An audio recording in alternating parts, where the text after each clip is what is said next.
Ready to move in premium triplex villas at Kollur APR Projects.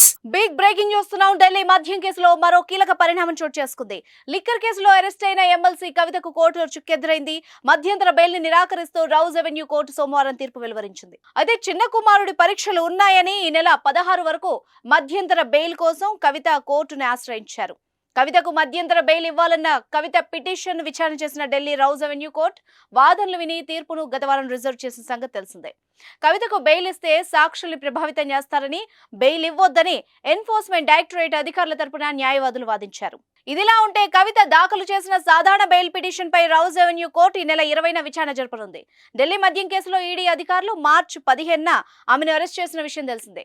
మార్చి 26వ తేదీ నుంచి కవిత తీహార్ జైల్లో judicial కస్టడీలో ఉన్నారు. అయితే మంగళవారం జ్యుడిషియల్ కస్టడీ ముగియనుంది. ప్రస్తుతం మధ్యంతర బెయిల్ పిటిషన్ ను కోర్టు తిరస్కరించడంతో రాజకీయ వర్గాల్లో సర్వత్రా ఉత్కంఠ నెలకొంది. సుమన్ టీవీలో మీ పర్సనల్ అండ్ బిజినెస్ ప్రమోషన్స్ కోసం కింది నెంబర్కి కాంటాక్ట్ చేయండి.